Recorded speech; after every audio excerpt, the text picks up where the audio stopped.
اپنے مسائل کو حل کرنے کے لیے سبسکرائب کریں آپ کے مسائل کا حل۔ غسل کے وضو سے نماز پڑھ سکتے ہیں؟ جو وضو ہم غسل شروع کرنے سے پہلے کرتے ہیں، کیا اس وضو سے نماز ہو جائے گی یا غسل کرنے کے بعد نماز پڑھنے کے لیے دوبارہ وضو کرنا ہوگا؟ جاوید صاحب انڈیا سے، اگر آپ نے غسل کرنے سے پہلے وضو کر لیا اور پھر دوبارہ غسل کیا تو ویسے ہی آپ کا وضو ہو گیا، دوبارہ وضو کی ضرورت نہیں ہے۔ اور اگر آپ نے غسل کرنے سے پہلے وضو نہیں بھی کیا لیکن نہاتے ہوئے آپ کے جسم کے چاروں اعضاء دھل گئے، جیسے سر تو دھل ہی جاتا ہے، چہرہ بھی دھل جاتا ہے، بازو بھی اور پاؤں بھی، تو پھر بھی آپ کا وضو ہو گیا، تو اس سے بھی آپ نماز پڑھ سکتے ہیں، دوبارہ وضو کرنے کی ضرورت نہیں ہے۔ لیکن سنت یہی ہے کہ غسل سے پہلے باقاعدہ وضو کیا جائے پھر غسل کیا جائے، تو بہتر یہی ہے۔ لیکن اگر کسی نے سنت پر عمل نہیں کیا، ڈائریکٹ ویسے ہی نہا لیا، تو بھی خود بخود اس کا وضو ہو جائے گا اور اس کو دوبارہ وضو کرنے کی ضرورت نہیں ہے۔ کیا غسل کرنے سے بھی وضو ہو جاتا ہے؟ کیا غسل کرنے سے وضو ہو جاتا ہے؟ میں نے اس بارے میں کئی باتیں سنی ہیں، کوئی کہتا ہے ہو جاتا ہے، کوئی کہتا ہے وضو کی نیت کرنا ضروری ہوتا ہے ورنہ نہیں ہوتا، کوئی کہتا ہے وضو الگ سے کرنا چاہیے، نہانے سے وضو نہیں ہوتا۔ اختر علی سعودی عرب سے، دیکھیں وضو میں 4 اعضاء کا دھونا فرض ہے، چہرے کا اور ہاتھوں کا کوہنیوں تک، سر کا مسا اور پاؤں ٹخنوں تک۔ تو غسل کے دوران اگر یہ اعضاء دھل گئے پورے طور پر تو وضو آپ کا آٹومیٹیکلی ہو گیا، تو یہ ہے اصل۔ باقی سنت عمل یہ ہے، صحیح طریقہ یہ ہے کہ جب غسل کیا جائے تو آپ صلی اللہ علیہ وسلم نے جو غسل کا طریقہ سکھایا، پہلے وضو کریں پھر مکمل غسل کریں، یہ اچھا طریقہ ہے۔ لیکن اس پر عمل نہیں بھی کیا، ایسے ہی پانی بہا دیا، تو بھی وضو آپ کا آٹومیٹیکلی خود بخود ہو جائے گا، دوبارہ وضو کی ضرورت نہیں ہے۔ غسل کا صحیح طریقہ کیا ہے؟ بنت یوسف، غسل میں پہلے ہاتھ دھوئیں، پھر کلی کریں، پھر ناک میں پانی ڈالیں، پھر تمام بدن پر پانی ڈالیں، کیا یہ طریقہ صحیح ہے یا یہ صحیح ہے کہ پہلے ہاتھ دھوئیں پھر کلی کریں وغیرہ وغیرہ وغیرہ؟ میں صحیح طریقہ بتا دیتا ہوں، کیونکہ غلط طریقہ انہوں نے کچھ غلط اور صحیح طریقے مکس کر کے لکھے ہوئے ہیں۔ تو صحیح طریقہ یہ ہے کہ سب سے پہلے آپ اپنے ہاتھ دھوئیں، اس کے بعد جہاں گندگی یا نجاست لگی ہے وہ گندگی اور نجاست اچھی طرح دھوئیں اور استنجا کریں۔ اس کے بعد آپ مکمل وضو کریں جیسے ہم پراپر وضو کرتے ہیں، اور پھر اس کے بعد آپ پورے جسم پہ پانی ڈالیں۔ یہ طریقہ ہے غسل کا۔ لیکن اگر آپ نے یہ طریقہ اختیار نہیں کیا اور ویسے ہی پورے جسم پہ پانی ڈال کے بہا دیا تو بھی غسل ہو جائے گا اور وضو بھی خود بخود ہو جائے گا اس میں، لیکن سنت طریقہ وہی ہے جو میں نے آپ کو بتایا۔ شرعی معذور کی نماز اور وضو کا حکم، حافظ عاصم دہلی سے پوچھتے ہیں، میری والدہ کو کسی بیماری کی وجہ سے بار بار ہر 5-10 سیکنڈ بعد پیشاب کے قطروں کی شکایت رہتی ہے، وہ نماز کیسے ادا کریں گی اور وضو کا کیا حکم ہوگا؟ یہ بہت اہم مسئلہ ہے کہ جس کو قطرے آنے کی بیماری ہو یا بار بار ہوا خارج ہونے کی بیماری ہو وہ نماز کیسے پڑھے گا؟ یہ ایسا مسئلہ ہے کہ لوگ بہت خون پیتے ہیں بار بار پوچھ کے، تو یہ بہت اچھی طرح سے سمجھیں، اور یہ ایک کلپ ریکارڈ ہو جائے گا تاکہ ہم آئندہ کوئی بھی یہ مسئلہ پوچھتا ہے تو اسی کلپ کا حوالہ دوں گا میں۔ مسئلہ خوب اچھی طرح سمجھیں، اس بارے میں ہمارے پاس حمنہ بنت جہش رضی اللہ تعالیٰ عنہ اور زینب بنت جہش رضی اللہ تعالیٰ عنہ کی احادیث موجود ہیں کہ ان کو لیکوریا کی بیماری تھی، بار بار ان کو بلیڈنگ ہوتی تھی۔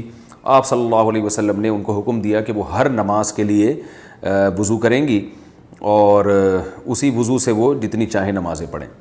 تو اس سے علماء نے استدلال کیا ہے کہ کسی کا وضو ٹھہرتا ہی اگر نہیں ہے کہ وہ یعنی جب بھی نماز پڑھتا ہے تو نماز کے دوران وضو ٹوٹ جاتا ہے یا نماز سے پہلے ہی ٹوٹ جاتا ہے، تو وہ یعنی ہوا خارج ہوتی ہو یا پیشاب کا قطرہ نکلتا ہو تو بار بار وضو ٹوٹ رہا ہے، تو ایسا شخص پھر معذوروں کی فہرست میں داخل ہے۔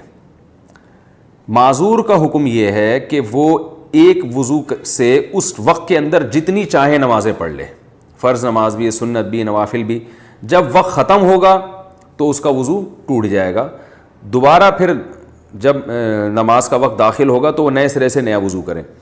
تو جو بیماری ان کو لاحق ہوئی ہے اس بیماری کی وجہ سے وضو نہیں ٹوٹے گا، جیسے کسی کو پیشاب کے قطروں کا مرض ہے تو ایسا معذور کا پھر پیشاب کا قطرہ نکل گیا تو وضو نہیں ٹوٹے گا، ہاں ہوا خارج ہوئی تو وضو ٹوٹ جائے گا۔ اور اگر کوئی ہوا کا مریض ہے، اور میری چونکہ تھوڑی سی مزاح کی بھی عادت ہے، ہمارے مدرسے میں کچھ طلبہ ایسے تھے جن کو کوئی بیماری تھی وہ نا ان کی ہوا بہت خارج ہوتی تھی تو ان کو وہ الگ سے وہ نماز پڑھتے تھے. تو ہم نے مذاق میں ان کا نام رکھا ہوا تھا کہ یہ پاک فضائیہ انہوں نے جوائن کر لی ہے, ٹھیک ہے نا. تو جو بھی اس قسم کے معذور تھے نا, ہم ان کو یہی ایک وہ تانا دیا کرتے, تانا تو نہیں, ایک مزاح کرتے تھے کہ آپ جماعت سے نماز نہیں پڑھ رہے, آپ الگ نماز پڑھ رہے ہو تو خیریت. تو کہتا تھا یار میں بھی پاک فضائیہ میں آ گیا ہوں. تو یہ مزاح ہوتا تھا ان کے ساتھ, اس کو مزاح ہی سمجھیں, کچھ اور نہ سمجھیں. تو ہوا بار بار خارج ہوتی ہے. ایک تو پاک فضائیہ وہ ہے جو واقعی پاک فضائیہ ہے, جو ایئر فورس ہے ہماری, وہ تو ہمارے لیے قابل فخر ہے. یہ فضائیہ سے مراد وہ والی فضا نہیں ہے, یہ کوئی اور والی فضا مراد ہے اس سے.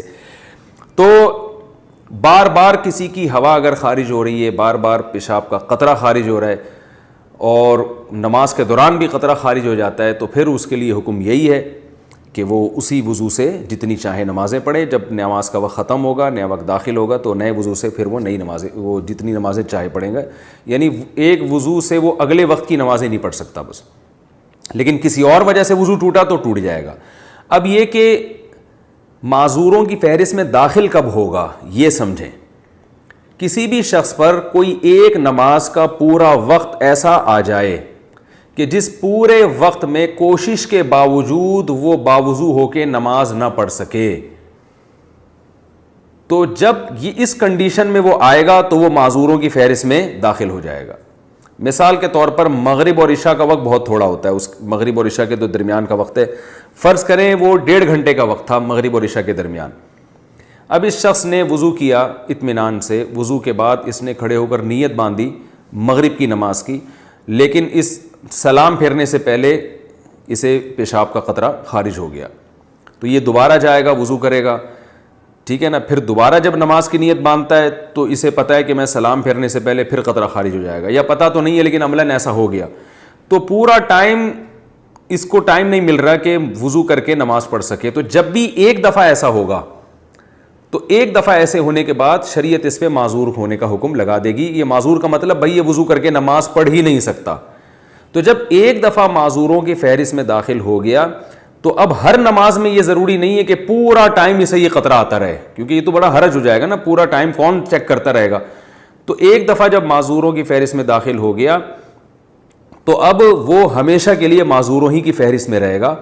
اب اس معذوروں کی فہرست سے نکلے گا اس وقت جب پورا ٹائم نماز کا گزر جائے اور ایک دفعہ بھی قطرہ خارج نہ ہو. یعنی آپ یوں سمجھ لیں کہ مغرب سے عشاء کے دوران اس نے تجربہ کر کے دیکھا کہ بھئی میں پورا ٹائم گزرتا ہے نماز نہیں پڑھ پاتا میں, اور وہ قطرہ خارج ہو جاتا ہے, تو یہ نوٹ کر لے کہ بھئی میں معذوروں کی فہرست میں داخل ہو گیا. اب عشاء کی نماز کا جب وقت داخل ہوگا تو یہ ایک دفعہ وضو کرے. اب فجر تک اس کا وضو باقی رہے گا. کسی اور وجہ سے ٹوٹ گیا تو الگ بات ہے, سونے سے ٹوٹ گیا یا ہوا خارج ہو گئی تو الگ بات ہے, لیکن اس کو جو معذوری ہے نا قطرہ نکلنے کی, اس قطرہ نکلنے سے اس کا وضو نہیں ٹوٹے گا. تو اب یہ نہیں کہ اب یہ عشاء سے لے کے فجر تک چیک کرتا رہے کہ ہر تھوڑی دیر میں نکل رہا ہے قطرہ, نہ ایک دفعہ تو چیک کرنا پڑے گا اس کو کہ پوری نماز کے ٹائم میں قطرہ نکلتا رہتا ہے. لیکن جب ایک دفعہ یہ اس فہرست میں داخل ہو گیا تو اب پوری نماز کے ٹائم میں ایک دفعہ بھی اس کو پیشاب کا قطرہ آ گیا تو یہ معذور ہی رہے گا. یعنی معذور کی فہرست میں داخل ہونا تو مشکل ہے, داخل رہنا مشکل نہیں ہے.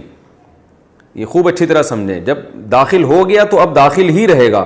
اب یہ صحت مند لوگوں کے حکم میں اس وقت آئے گا جب پوری نماز کا ٹائم گزر جائے اور ایک دفعہ بھی اسے قطرہ خارج نہ ہو, تو ہم کہیں گے اب یہ ٹھیک ہو گیا ہے, کیونکہ پوری نماز کے ٹائم میں ایک دفعہ بھی قطرہ خارج نہیں ہوا.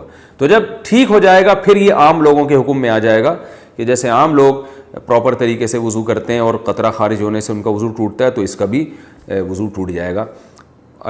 امید ہے انشاءاللہ سمجھ میں آ گیا ہوگا یہ مسئلہ.